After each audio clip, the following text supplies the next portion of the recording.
মামলা দায়িত্ব বুঝে নিয়েছি, দায়িত্ব বুঝিয়ে দিয়েছেন, আমরা নির্দিষ্ট পদ্ধতি প্রক্রিয়া মেনে মামলা নিয়েছি, আইনজীবী হিসেবে নিয়োগ করেছেন, নিয়োগ হয়েছি।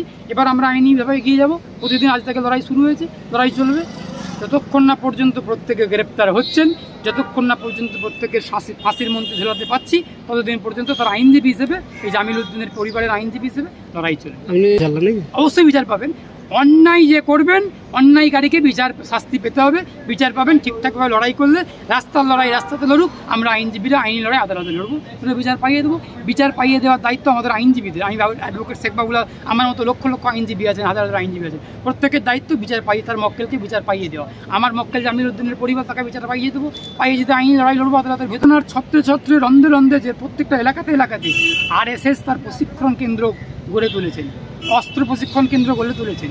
সেখানে ছেলেদেরকে, বাচ্চা বাচ্চা শিশুদেরকে, কিশোরদেরকে, তরুণ তরুণীদেরকে হাতে অস্ত্র নিয়ে অস্ত্র প্রশিক্ষণ দিচ্ছেন। আর তৃণমূল কংগ্রেসের পুলিশ, পশ্চিমবঙ্গের পুলিশ আইন শৃঙ্খলা রক্ষা করতে পারছেন না, নজরদারি চালাতে পারছেন না।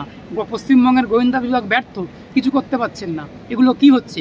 আমি খুব অ্যাডভোকেট SK বাবুলাল খুব স্পেসিফিক্যালি বলছি, তৃণমূল কংগ্রেস এবং বিজেপি একে অপরের পরিপূরক। পশ্চিমবঙ্গের মুসলমানদের মাথায় বেল ভেঙে আমি কথাটা বারবার একাধিকবার অতীতেও বলেছি, এখনও বলছি, আগামী দিনেও বলবো।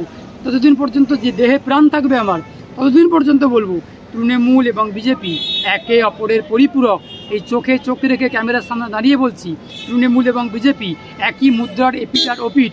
যেই বিজেপি চাই পশ্চিমবঙ্গে মুসলমানকে নিধন করব, যেই RSS তাই পশ্চিমবঙ্গ থেকে মুসলমানদেরকে বিনাশ করব, সেই উদ্দেশ্য, সেই লক্ষ্য, সেই টার্গেটটা পশ্চিমবঙ্গে মমতা বন্দ্যোপাধ্যায়, তৃণমূল কংগ্রেস পূরণ করছেন। আর কিছু কিছু মুসলমান নেতাগুলোকে সাজিয়ে গুছিয়ে রেখেছেন, ভুয়ো মুসলমানদেরকে, সিদ্দিকুল্লাহ চৌধুরী থেকে শুরু করে, আপনার ফিরাদ হাকিম থেকে শুরু করে, শওকাত মোল্লা থেকে শুরু করে, হুমায়ুন কবির থেকে শুরু করে, দালাল কাসেম সিদ্দিকী থেকে শুরু করে, এই সমস্ত লোকে সাজিয়ে রেখেছেন যারা একটা বাক্য খরচ করবে না। তাল দিতে একটা মুসলমান যুবককে পিটিয়ে পিটিয়ে উগ্র হিন্দুত্ববাদীরা, RSS-এর গুন্ডারা খুন করে দিলেন। আর পশ্চিমবঙ্গের তৃণমূল কংগ্রেসের মুসলমান মন্ত্রীরা একটা বিবৃতি এখনো পর্যন্ত দিল না। কেন দিল না? মমতা বন্দ্যোপাধ্যায় কেন কোনো মন্তব্য করলেন না, এবং তারা কেন কোনো মন্তব্য করলেন না মুসলমান মন্ত্রীরা? এটা সব থেকে বড় একটা প্রশ্ন।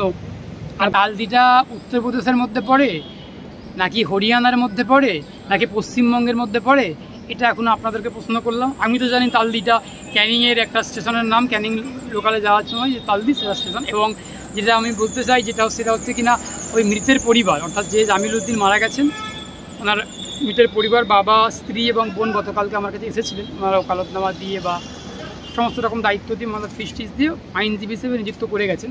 যাই হোক, সেটা আইনের মামলার পারপাস, সেই নিয়ে আমি ওনাদেরকে সামনে রেখেই প্রয়োজনীয় সাংবাদিক সম্মেলন করবো, সেটা আলাদা কথা। কিন্তু এখন যেটা আপনারা জানতে চাইছেন সেটা হচ্ছে কি, এই পরিপ্রেক্ষিতে বলতে চাই বা বলতে পারি, যেটা বিজেপি শাসিত উত্তরপ্রদেশে হচ্ছে, যেমন ঘটনা প্রতিদিন ঘটছে, বিজেপি শাসিত আসামে যে ঘটনাগুলো ঘটছে, বিজেপি শাসিত হরিয়ানাতে যে ঘটনাগুলো ঘটছে, হরিয়ানাতে, মহারাষ্ট্রে, উত্তরপ্রদেশে বা উত্তরাখণ্ডে মুসলমানদেরকে আক্রমণ করা হচ্ছে, মুসলিমদেরকে খুন করা হচ্ছে, সেই ঘটনা আজকে পশ্চিমবঙ্গের মাটিতে ঘটছে। কখনো দুর্গাপুর, কখনো তালদি, কখনো ক্যানিং, কখনো বারুইপুর। এই যে ঘটনাগুলো ঘটছে, মুসলমানদেরকে আক্রমণ করছে একটা শ্রেণীর, আমি নাম ধরে বা ধর্ম ধরে বলছি, হিন্দুদের মধ্যে উগ্র যারা হিন্দুত্ববাদী, যারা উগ্র বিশৃঙ্খলাকারী, যারা উগ্র RSS-এর আদর্শে আদর্শিত, সেই সমস্ত হিন্দুরা, হিন্দুদেরকে বলছি না কিন্তু, আমার হিন্দু ভাইয়েরা, হিন্দু বোনেরা, হিন্দু সহনাগরিকরা প্রত্যেকে ভালো অনেকে আছেন, যারা উগ্র হিন্দুত্ববাদে বিশ্বাস করেন, যারা RSS-এর আদর্শে আদর্শিত, যারা বিজেপি RSS-এর আদর্শে আদর্শে পুষ্ট, তারাই ঘটনাগুলো ঘটাচ্ছেন। এখন একের পর এক যেগুলো দেখতে পাচ্ছি, আর পশ্চিমবঙ্গের পুলিশ, তৃণমূল কংগ্রেসের পুলিশ নীরব দর্শক, কোনো পদক্ষেপ নিচ্ছে না। আসলে এই পশ্চিমবঙ্গের মাটি, বিজেপি ক্ষমতাতে আসলে যে ঘটনাগুলো ঘটতো, বিজেপির পশ্চিমবঙ্গে ক্ষমতাতে না এসেই সে ঘটনাগুলো ঘটছে। সেই জন্য RSS-এর কেন্দ্রীয় নেতৃত্ব এবং বিজেপির কেন্দ্রীয় নেতৃত্ব কখনোই মনে প্রাণে চাই না যে পশ্চিমবঙ্গে আমরা বিজেপিরা ক্ষমতাতে আসি। এখানে বিজেপির শুভেন্দু অধিকারী, সুকান্ত মজুমদার থেকে শুরু করে দিলীপ ঘোষেরা, বাসন্তী ভট্টাচার্য একটু ঘেউ করছে, গলা ফাটাচ্ছেন, চিৎকার করছেন, বিজেপি আসুক করে। কিন্তু বিজেপির কেন্দ্রীয় নেতৃত্বরা কখনোই চাই না যে পশ্চিমবঙ্গের মাটিতে আমরা বিজেপি ক্ষমতাতে আসি। তার কারণ তারা ভালো করেই জানে, RSS খুব ভালো করেই জানেন যে বিজেপি পশ্চিমবঙ্গে ক্ষমতাতে আসলে যে কাজটা হবে, আমাদের আমাদের যে উদ্দেশ্যগুলো ফুলফিল করবে সেই উদ্দেশ্যগুলো আমার অগ্নিকন্যা বা আরএসএসের অগ্নিকন্যা মমতা বন্দ্যোপাধ্যায় তৃণমূল থাকাকালীন তার থেকে বেশি কিছু হয়ে যাচ্ছে। সুতরাং আমাদের উদ্দেশ্য ফুলফিল হয়ে যাচ্ছে। আমরা দেখেছি অতীতে, আপনারা আরও ভালো জানবেন, দক্ষিণ 24 পরগনার ছত্রে ছত্রে রন্ধে রন্ধে যে প্রত্যেকটা এলাকাতে আরএসএস তার প্রশিক্ষণ কেন্দ্র গড়ে তুলেছেন, অস্ত্র প্রশিক্ষণ কেন্দ্র গড়ে তুলেছেন।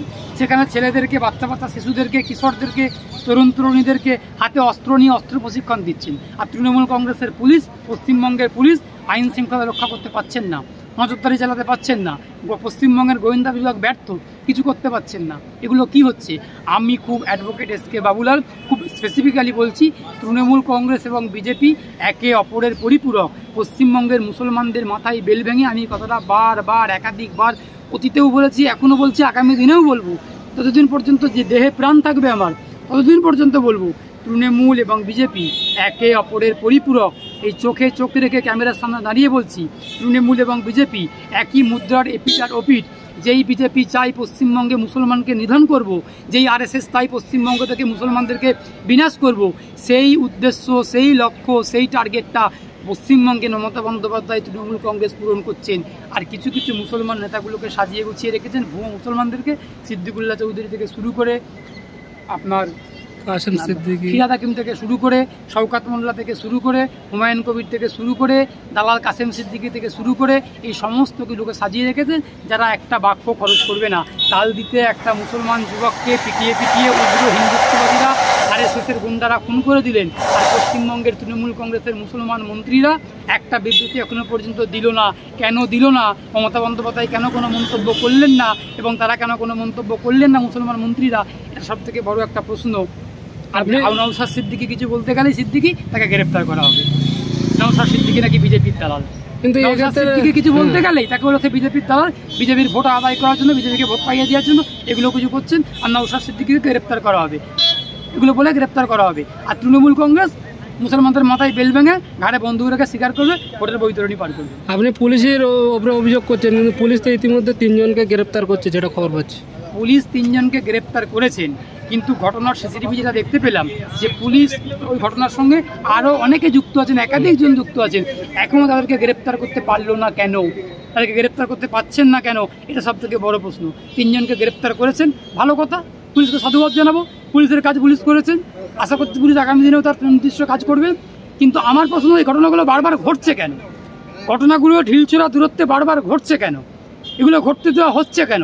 দুর্গাপুরে দেখলাম গরু কিনে নিয়ে গরু ব্যবসায়ীরা যাচ্ছিলেন, সেখানে মারধর করা হলো, জামিনও হয়ে গেল।